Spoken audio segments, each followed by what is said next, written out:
मोरेश्वर बालकृष्ण चौहान बाबा के एक ऐसे भक्त थे जो बाबा को बहुत मानते थे। उनका पूरा परिवार बाबा को बहुत मानता था।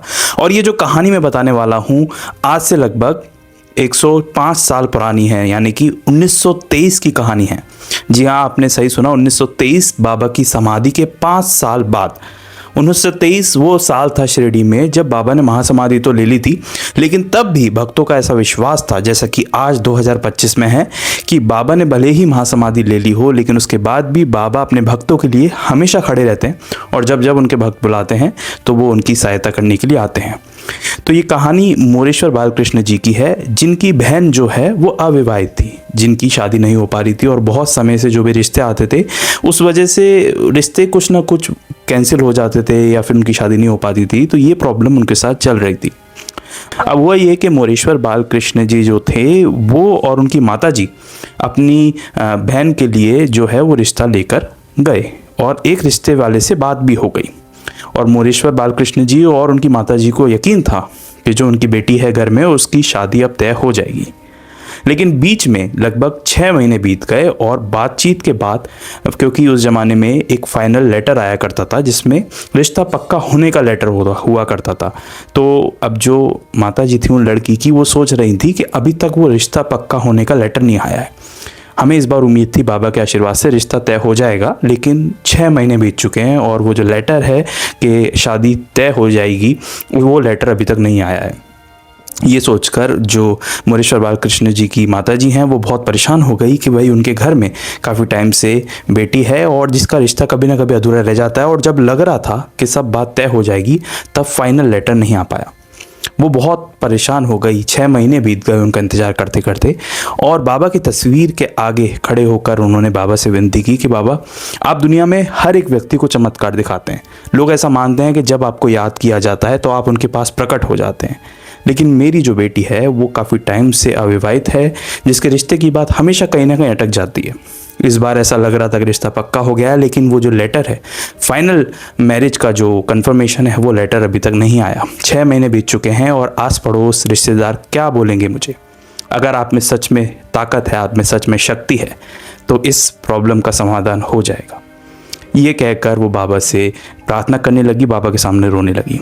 कहीं ना कहीं एक भक्त की पुकार थी बाबा के लिए, वो भी इमोशनल हो चुकी थी क्योंकि इस समस्या से वो गुजर रही थी।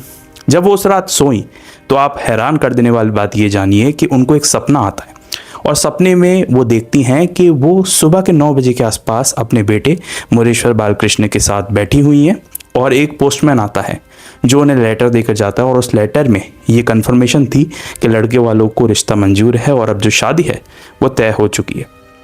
ये सपना वो देख ही होती हैं कि अचानक से उनकी नींद खुल जाती है। वो ये मन ही मन सोचती हैं कि कल मैंने बाबा से प्रार्थना की, बाबा ने सपना तो दिया, लेकिन क्या सच में ऐसा हो पाएगा। कहीं ना कहीं कभी ना कभी ऐसा होता ही है कि भक्त भी जो है वो अपने इष्ट को, अपने गुरु को चैलेंज तो नहीं कहूँगा, लेकिन कहीं ना कहीं उनसे इस लेवल पर प्रार्थना करने लग जाता है कि जो गुरु है उसको सामने आना ही पड़ता है भक्त की इस प्रार्थना को सुनकर। हुआ ये कि जब वो इस सपने के बारे में अपने बेटे यानी कि मोरेश्वर बालकृष्ण जी को बता रही होती हैं अगली सुबह, और उस समय भी लगभग 9 बज रहे होते हैं, जब वो इस सपने के बारे में बता ही रही होती हैं तो सब सामने से आकर उन्हें कोई आवाज़ देता है, और वो होता है पोस्टमैन। उन्हें एक पल के लिए समझ में नहीं आता कि एक रात पहले ही उन्होंने ये सपना देखा और उस सपने के बारे में वो अपने बेटे को बताने जा रही हैं, और एक पोस्टमैन उनके लिए एक चिट्ठी लेके आया है। तो असल में क्या ये एक दूसरा सपना तो नहीं, उन्हें अपनी आंखों पर यकीन नहीं होता, लेकिन इस बार सपना नहीं था। उन्होंने एक रात पहले जो सपना देखा, ठीक वैसा का वैसा ही सिचुएशन उनके सामने आकर खड़ी हो गई।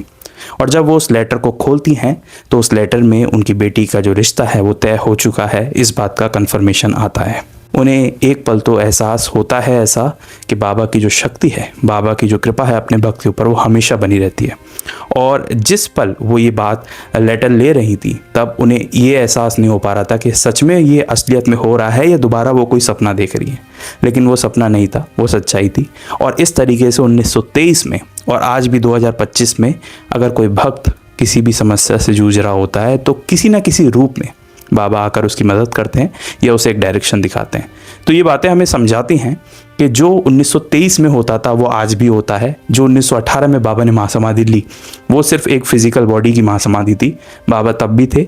उसके 5 साल बाद भी थे और उसके 100 साल बाद यानी कि आज भी हैं। अगर आप बाबा से जुड़ा हुआ ऐसा इतिहास जानना चाहते हैं या उन ऑथर्स ने जो बाबा के बारे में जाना है, बाबा के जो भक्त हैं उनसे सुना है, उनको देखा है, और कुछ कुछ ऑथर्स ने तो बाबा को भी देखा है, उन्होंने अपनी किताबों में क्या क्या बाबा के बारे में लिखा है, अगर आप वो सब कहानियाँ जानना चाहते हैं, बाबा से जुड़ा हुआ रियल हिस्ट्री, रियल इतिहास जानना चाहते हैं, तो आप इस चैनल को सब्सक्राइब कर सकते हैं।